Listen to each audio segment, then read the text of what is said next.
Hello YouTube family, कैसे हैं आप सब। आई होप आप सब बहुत बढ़िया होंगे, स्वस्थ होंगे और एकदम मस्त होंगे। तो फ्रेंड्स, आज बात करते हैं इंडियन वाइफ्स की सबसे कॉमन प्रॉब्लम के बारे में। हमारे हस्बैंड्स, हमारे पतिदेव हमें हमें रिस्पेक्ट नहीं करते, प्यार नहीं करते, हमारी केयर नहीं करते, हमारी बिल्कुल बात नहीं सुनते, है ना। एक बहुत ही कॉमन प्रॉब्लम। हस्बैंड से जिस रिलेशनशिप में आपने कदम रखा है ना, जो आपकी मतलब उम्मीदें हैं वो कभी पूरी नहीं होती, और ये इंडिया में बहुत कॉमन प्रॉब्लम है। तो आज मैं ऐसे 4 रीज़न बताऊंगी। रीज़न ऑफकोर्स ज़्यादा भी हो सकते हैं, लेकिन ये 4 मेजर रीज़न हैं जिसकी वजह से आपके हस्बैंड जो है ना आपको प्यार तक नहीं देते। भूल जाइए इम्पोर्टेंस, रिस्पेक्ट और वैल्यू वाली चीज़ें। प्यार और केयर तो हर लड़की को चाहिए होती है। आप किसी अनमैरिड लड़की से पूछो कि कैसा लाइफ पार्टनर चाहिए, तो वो आपको सबसे पहले यही कहेगी कि मुझे एक लविंग एंड केयरिंग हस्बैंड चाहिए। तो हम आज यही बात करने वाले हैं कि हस्बैंड जो है लविंग एंड केयरिंग क्यों नहीं है। क्यों ऐसा सिस्टम है कि ज़्यादातर फीमेल को वो पार्टनर नहीं मिलता जो उन्होंने चाहा था, जो उनकी इच्छा थी, जो रिलेशनशिप्स की बेसिक रिक्वायरमेंट है। नौलखा हर किसी को नहीं चाहिए होता। लोगों को चाहिए एक्चुअली सिर्फ मोहब्बत, थोड़ी सी केयर, और इसी से ज़िंदगी जो है ना चल जाती है। पैसा कम हो ज़्यादा हो, घर बड़ा हो छोटा हो, प्यार होना रिश्तों में तो सब कुछ अचीव किया जा सकता है। पर जब वही नहीं होता तो लाइफ एक स्ट्रगल लगने लगती है। तो चलिए रीज़न जानते हैं। तो सबसे पहला रीज़न है मिसोजिनी। मिसोजिनी मतलब वो आदमी जिनको नफ़रत होती है औरतों से, क्योंकि अभी सोसाइटी बहुत ट्रांजेक्शन से गुजर रही है। इस वक्त उनको फीमेल से एक घृणा, एक नफ़रत वाली फीलिंग है, क्योंकि फीमेल्स अब खुल के बोलने लगी है, अपने हकों की बात करने लगी है। वो चाहती है कि उनको इक्वल अपॉर्चुनिटीज़ मिले। वो ये बयान करने लगी है कि उनके साथ किस तरह की नाइंसाफ़ियाँ होती है घर के अंदर। जब तक वो चुपचाप बैठकर सह रही थी तब तक चीज़ें ठीक थी। जब तक वो दबके रह रही थी, जूते तक पॉलिश करके दे रही थी, सब काम चुपचाप कर रही है, अत्याचार बर्दाश्त कर रही है, अपने जज्बातों की, अपनी फीलिंग की, अपने इच्छाओं की बात नहीं करते ही, तब तक सब ठीक था। लेकिन अब फीमेल्स खुल के बोलने लगी है, अब उनकी चॉइसेस हो गई है। अब उनको पता है कि मैं किसको डिज़र्व करती हूँ, किसको नहीं। वो जब किसी लड़के को मना कर देती है ना, तो मेल ईगो इतना ज़्यादा हर्ट हो जाता है। आप देखो एसिड फेंकने वाले केसेस कितने बढ़ गए हैं। बहुत सारे आदमी तो शादी ही नहीं कर रहे हैं इस वजह से, क्योंकि मिसोजिनी बढ़ गई है। मिसोजिनिस्ट मतलब वो आदमी जिनको नफरत है औरतों से, और ये तादाद जो है ना अभी बढ़ती जा रही है, क्योंकि इंडियन सोसाइटी जो है ना एक ट्रांजिशन से गुजर रही है, और ये एक फेज़ है, ये गुजर जाएगा, ये हमेशा नहीं रहने वाला। क्योंकि इसी में से यंग बॉयज़ है कुछ, वो इतने बढ़िया निकल कर आ रहे हैं, वो फीमेल्स से ज़्यादा सपोर्ट कर रहे हैं इस फीमेल्स को। ऐसे आदमी बहुत अमेजिंग एग्जांपल्स हैं। तो ये अभी जो है ना ट्रांजिशन फेस है ये, लेकिन अभी तो हेटेड बहुत ज़्यादा है। और इसी वजह से क्या हो रहा है ना, इसी हेटेड की वजह से कुछ आदमी शादी नहीं कर रहे हैं। उनको ऐसा लग रहा है कि औरतें सारी ख़राब होती है, ये एलिमनी मांगती है, ये डिवोर्स ले लेंगी, ये एक्स्ट्रा मैरिटल अफेयर कर लेंगी, ये करेंगी वो करेंगी, मतलब ना बुरा बना दिया है फीमेल्स को। ऑफिस में बॉस भी ख़राब है, घर में बीवी भी ख़राब है, लड़कियां ओवरऑल बहुत ज़्यादा ख़राब है। किसी ने प्रपोज़ किया तो लड़की ने मना कर दिया, तो आदमी को ऐसे लगता है कि अरे मुझे कैसे मना कर दिया। क्योंकि हमारे सोसाइटी में एग्जाम्पल क्या सेट किए गए हैं कि लड़की इतनी खूबसूरत है और आदमी एकदम मोटा सा बेकार सी शक्ल, सर पे बाल भी नहीं है, दिमाग भी नहीं है, उसकी बीवी खूबसूरत, पढ़ी लिखी, गुणों वाली, सब उसको मिल जाती है। तो हमारे यहाँ तो ये था कि औरत की कोई चॉइस ही नहीं थी, सिर्फ आदमी की चॉइस है। उसने अगर कह दिया तो बस उसको हाँ ही बोल दो। बस मिसोजिनी एक बहुत बड़ा रीज़न है जिसकी वजह से आपको प्यार और केयर नहीं मिलती। उनके अंदर हेट्रेड अंदर तक है, वो मिटाना वक्त के साथ ही हो पाएगा। अभी आप अकेले कुछ खास नहीं कर सकते। दूसरा रीज़न यह है कि आपके जो हस्बैंड है, उनके जो फादर है ना, उन्होंने बड़ा बुरा एग्जाम्पल सेट किया है। जैसे कि देखिए, फादर कभी खड़े नहीं थे माँ के लिए। जो गलती आज वो कर रहे हैं ना, सेम वो गलती उनके पिता कर चुके हैं। उनके पिता ने कभी उनके माताजी को टाइम नहीं दिया, उनको कभी शॉपिंग पे नहीं लेके गए, उन्होंने कभी उनकी केयर नहीं की। वो दर्द में थी, तकलीफ़ में थी, परेशान थी, दुखी थी, रो रही थी, पिताजी साथ में कभी खड़े नहीं थे उनके। ना चुप कराने के लिए, ना मदद करने के लिए, ना कभी रसोई में हाथ बटाने के लिए। अब वो माँ जो है ना हर दिन अपने बेटे के आगे रोई है बचपन से कि तेरे पापा ने मेरी कभी कदर नहीं की, तेरे पापा मुझे बिल्कुल प्यार नहीं करते, इस आदमी की वजह से मेरी ज़िंदगी ख़राब हो गई है। तो अब उस बेटे को लगता है कि वो हीरो बनेगा जो अपनी माँ की ज़िंदगी में खुशियों को लेकर आएगा।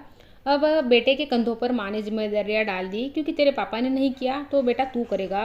अब तू मेरे सारे सपने पूरे करेगा, तू मुझे दुनिया घुमाएगा, बड़ी गाड़ियों में घुमाएगा, अब ये तेरी जिम्मेदारी है। तो शादी के बाद सारा फोकस जो है ना आ जाता है उसका अपनी माँ पे। अरे मेरी जिम्मेदारी तो माँ थी, ये लड़की आ गई बाहर से, मुझे तो श्रवण कुमार का रोल प्ले करना था। और सुनो, तुमको भी साथ में करना है। ऐसा नहीं है कि वो बैठ के अपनी माँ के पाँव दबाएगा या कुछ बना के खिलाएगा, करना आपको ही है, करवाएंगे आपसे ही वो, क्योंकि माँ की ज़िंदगी बड़ी दुखी थी। अब वो हस्बैंड का कसूर नहीं है, क्योंकि उसने बचपन से ही अपनी माँ को रोते देखा है अपने पिता की वजह से। तो ये दूसरा रीज़न है ये, जिसकी वजह से लड़के अपनी वाइफ को लव और रिस्पेक्ट नहीं दे पाते। तीसरा आजकल के टाइम में है, मतलब ये पहले नहीं था, 10-20 साल या 5-10 साल पहले ये नहीं था रीज़न। आज है कि टेक्नोलॉजी बहुत एडवांस हो गई है, इस वजह से रिश्तों में काफ़ी ज़्यादा दूरियां आ गई है। बहुत ज़्यादा एडिक्टेड हो गए हैं लोग मोबाइल पर, टीवी पर, लैपटॉप पर, मतलब ना घंटों मोबाइल पर बिता देंगे। और उसमें वो सारी चीज़ें उनको मिल रही है ना, जिसमें मनोरंजन है, काफ़ी कुछ चीज़ें हैं। अब इसमें ज़्यादा डिटेल में नहीं जाते हैं। तो ये एक तीसरा रीज़न है जिससे रिलेशनशिप्स बहुत ज़्यादा स्ट्रगल कर रही है। सिर्फ हस्बैंड वाइफ का ही नहीं, हर रिश्ता इससे स्ट्रगल कर रहा है। हम ना एक दूसरे से दूर होते जा रहे हैं इसी टेक्नोलॉजी की वजह से। हमको एक तरफ ये लगता है कि टेक्नोलॉजी से हमारा मतलब ना जीवन बदल गया है, लेकिन इसी टेक्नोलॉजी की वजह से, शायद गलत इस्तेमाल की वजह से हमारे रिश्ते भी हमसे बहुत दूर जा रहे हैं। तो ये एक रीज़न है। और जो चौथा रीज़न है, वाइफ को ये समझना होगा कि आप ब्लड से उनके साथ रिलेटेड नहीं हो। उनका ब्लड रिलेशन अपनी माँ के साथ, अपनी बहन के साथ, परिवार के साथ है, इसलिए उनका झुकाव वहीं पे ज़्यादा है।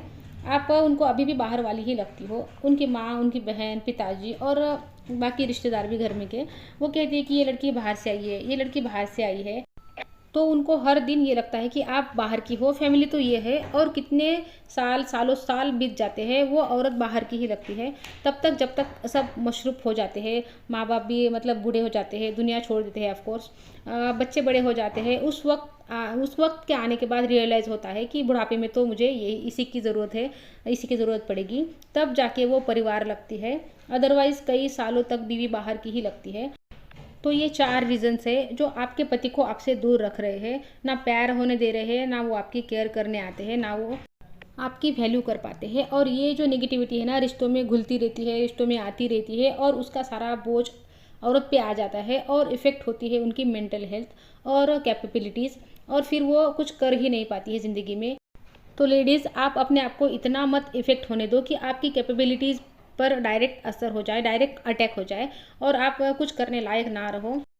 तो बताओ कि कब तक उनमें लव प्यार ढूंढती रहोगी। आपके जो प्राइम ईयर्स थे वो तो निकल गए ना, जब आपको उनकी सबसे ज़्यादा साथ की ज़रूरत थी, वो तो आपने अकेले ही काटे हैं, अकेले ही बिताए हैं।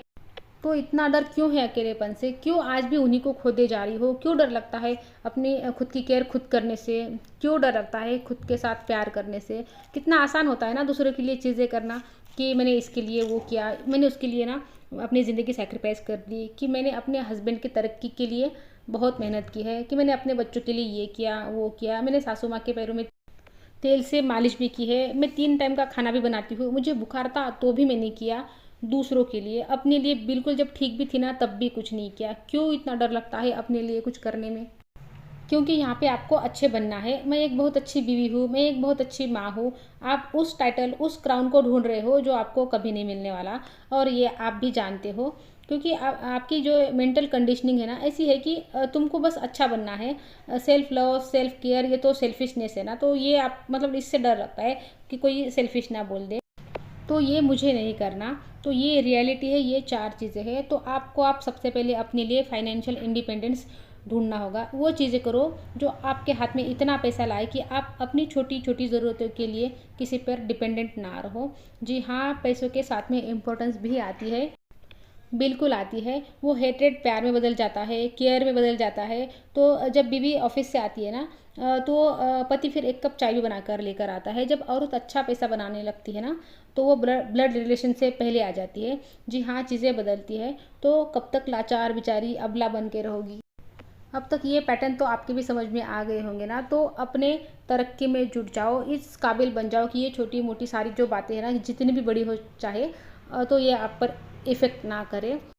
तो फ्रेंड्स, वीडियो को यही रोक देती हूँ। वीडियो अच्छा लगे तो लाइक कर लीजिए, चैनल पर नए आए हैं चैनल को सब्सक्राइब कर लीजिए। तो मिलते हैं नेक्स्ट वीडियो में, तब तक के लिए अपना ध्यान रखिए। Goodbye friends.